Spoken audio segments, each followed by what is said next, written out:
Hey babies, it's me, Nana.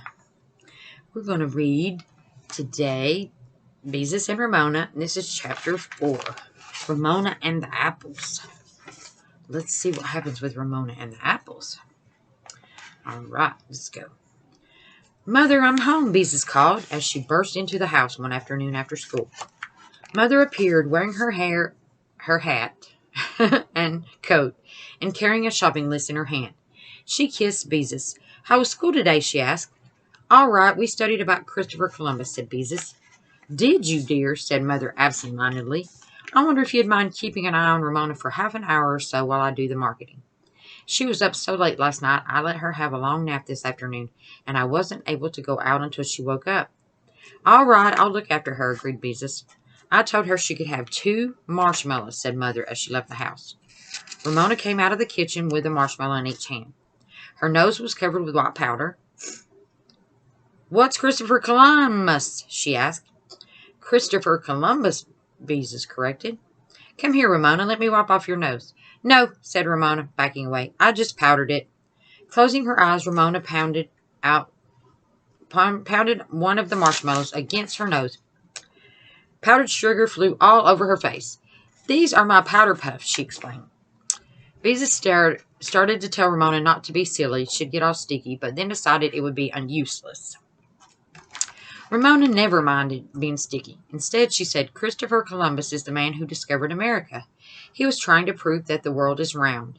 Is it? Ramona sounded puzzled. She beat the other marshmallow against her chin. Why, Ramona, don't you know the world is round? Beezus asked. Ramona shook her head and powdered her forehead with a marshmallow. Well, the world is round, just like an orange, Beezus told her. If you could start out and travel in a perfectly straight line, you would come right back where you started from. I would? Ramona looked as if she didn't understand this at all. She also looked as if she didn't care much, because she went right on powdering her face with the marshmallows. Oh, well, thought Beezus, there's no use trying to explain it to her. She went into the bedroom to change from her school clothes into her play clothes. As usual, she found Ramona's doll's Bendix lying on her bed, and with a feeling of annoyance, she tossed it across the room to Ramona's bed. When she had changed her clothes, she went into the kitchen, ate some graham crackers and peanut butter, and helped herself to 2 marshmallows.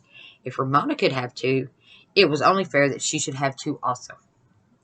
After eating the marshmallows and licking the powdered sugar from her fingers, Beezus decided that reading about Big Steve would be the easiest way to keep Ramona from thinking up some mischief to get into while Mother was away. Come here, Ramona, she said as she went into the living room. I'll read to you. There was no answer. Ramona was not there. That's funny, thought Beezus, and went into the bedroom. The room was empty. I wonder where she can be, said Beezus to herself. She looked in Mother and Father's room. No one was there. Ramona, she called. No answer. Ramona, where are you? Still no answer. Beezus was worried. She did not think Ramona had left the house because she had not heard any doors open and close. Still, with Ramona, you never knew. Maybe she was hiding. Beezus looked under the beds. No Ramona. She looked in the bedroom closets, the hall closet, and the linen closet, even the broom closet. Still no Ramona. She ran upstairs to the attic and looked behind the trunks. Then she ran downstairs to the basement. Ramona, she called anxiously as she peered around in the dim light. The basement was an eerie place with its gray cement walls and the grotesque white arms of the furnace reaching out in all directions. Except for a faint sound coming from the pilot light, everything was silent. Suddenly, the furnace itself lit with such a whoosh that Beezus, her heart pounding, turned and ran upstairs. Even though she knew it was only the furnace, she could not help being frightened. The house seemed so empty when no one answered her calls. Uneasily, Beezus sat down in the living room to try to think while she listened to the silence. She must not get panicky. Ramona couldn't be far away, and if she didn't turn up soon, she would telephone the police, the way Mother did the time Ramona got lost because she started out to find the pot of gold at the end of the rainbow. Thinking of the rainbow reminded Beezus of her attempt to explain to Ramona that the world is round like an orange. Ramona hadn't looked as if she understood, but sometimes it was hard to tell about Ramona. Maybe she just understood the part about coming back where she started from. If Ramona set out to walk to the end of the rainbow, she could easily decide to try walking around the world. That's exactly what she must have done. The idea frightened Beezus. How would she ever find Ramona? And what would Mother say when she came home and found Ramona gone? To think of Ramona walking in a straight line, hoping to go straight around the world and come back where she started from, trying to cross busy streets alone, honked at by trucks, barked at by strange dogs, tired, hungry. But I can't just sit here, thought Beezus. I've got to do something. I'll run out and look up and down the street. She can't have gone far. At that moment, Beezus heard a noise. She thought it came from the basement, but she was not certain. Tiptoeing to the cold air intake in the hall, she bent over and listened. Sure enough, a noise so faint she could scarcely hear it came up through the furnace pipe. So the house wasn't empty, after all. Just wait until she got a hold of Ramona. Beezus snapped on the basement light and ran down the steps. Ramona, come out, she ordered. I know you're here. The only answer was a chomping sound from the corner of the basement. Beezus ran around the furnace, and there in the dimly lit corner sat Ramona, eating an apple. Beezus was so relieved to see Ramona safe and at the same time so angry with her for hiding that she couldn't say anything. She just stood there filled with exasperated, mixed-up feelings that Ramona so often gave her. Hello, said Ramona through a bite of apple. Ramona Geraldine Quimby, exclaimed Beezus when she had found her voice. What do you think you're doing? Playing hide-and-seek, answered Ramona. Well, I'm not. It takes two to play hide-and-seek. You found me, Ramona pointed out. Oh, once again, Beezus couldn't find any words. To think she had worried so when all the time Ramona was sitting in the basement listening to her call and eating an apple too. As she stood in front of Ramona, Beezus' eyes began to grow accustomed to the dim light, and she realized what Ramona was doing. She stared horrified at what she saw. As if hiding were not enough, what would Mother say when she came on and found what Ramona had been up to this time? Ramona was sitting on the floor beside a box of apples. Lying around her on the cement floor were a number of apples, each with one bite out of it. While Beezus stared, Ramona reached into the box, selected an apple. Apple took one bite out of the reddest part and tossed the rest of the apple onto the floor. While she noisily chewed that bite, she reached into the apple box again. Ramona, cried Beezus, horrified. You can't do that. I can too, said Ramona, through a mouthful.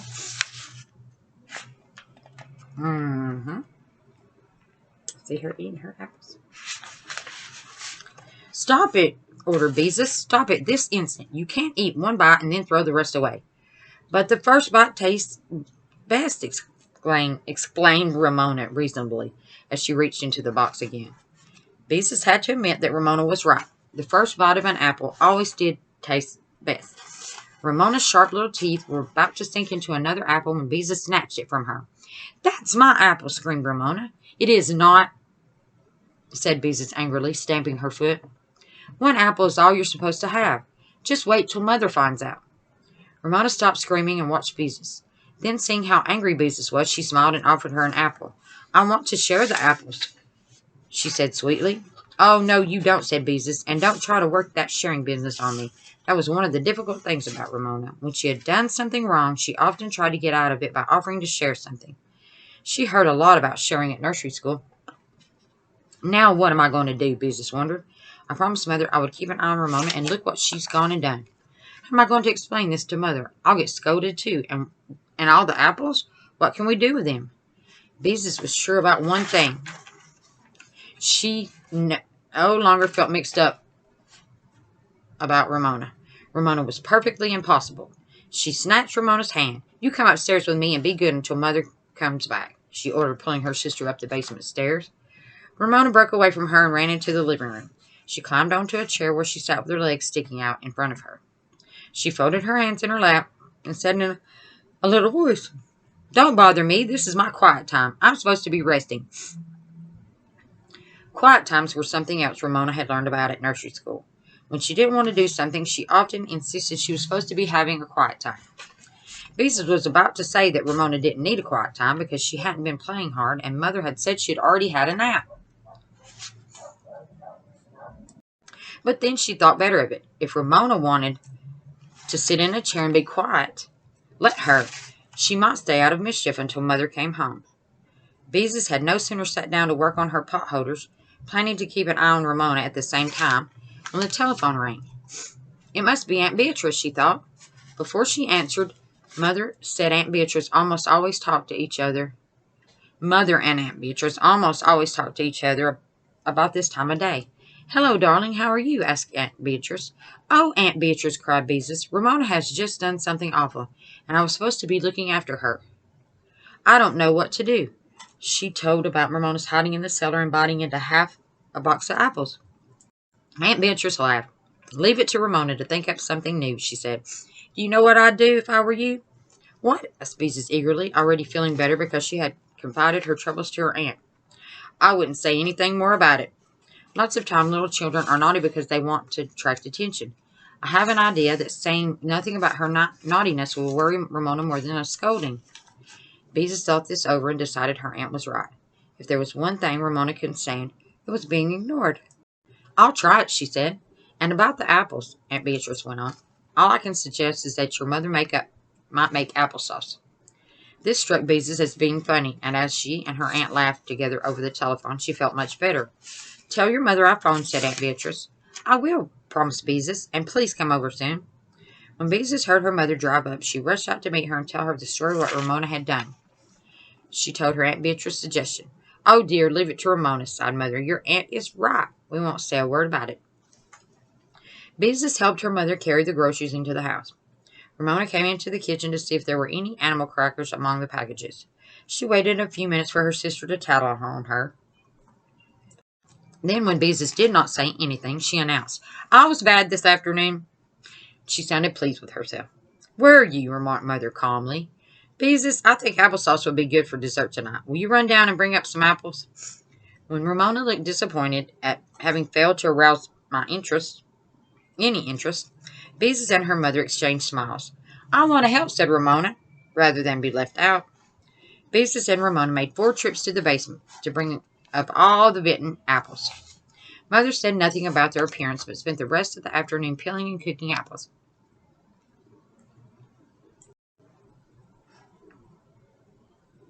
Mother said nothing about their appearance, but spent the rest of the afternoon peeling and cooking apples. After she had finished, she filled her 2 largest mixing bowls, a casserole and the bowl of her electric mixer, with applesauce. It took her quite a while to rearrange the contents of the refrigerator to make room for all the applesauce. When Beezus saw her father coming home, she ran out on the front walk to tell him what had happened. He, too, agreed that Aunt Beatrice's suggestion was a good one. Daddy, shrieked Ramona when her father came in. How's my girl? Asked Father as he picked Ramona up and kissed her. Oh, I was bad today, said Ramona. Were you? Said Father as he put her down. Was there any mail today? Whoa. I don't know here. They're peeling apples. Ramona looked crestfallen. I was very bad, she persisted. I was awful. Father sat down and picked up the evening paper. I hid from Beezus, and I bit lots and lots of apples, Ramona went on insistently. Remarked Father from behind the paper. I see they're going to raise bus fares again. Lots and lots of apples, repeated Ramona in a loud voice. They raised bus fares last year, Father went on, winking at Beezus from behind the paper. The public isn't going to stand for this. Ramona looked puzzled and then disappointed. But she did not say anything. Father dropped his paper.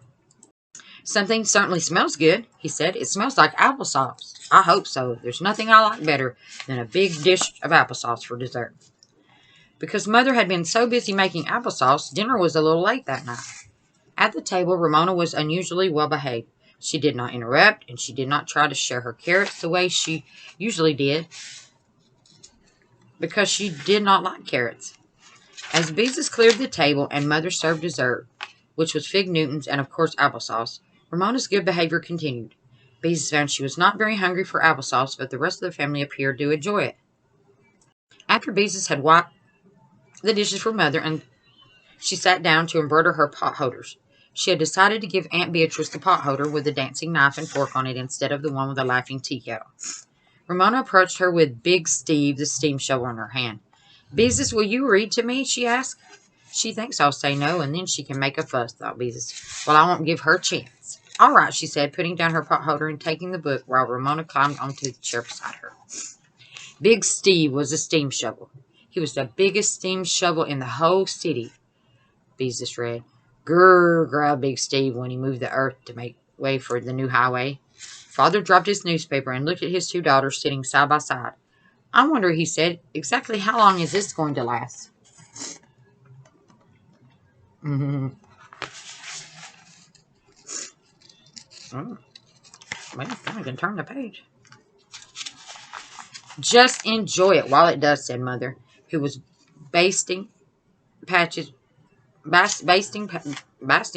on the knees of a pair of Ramona's overalls.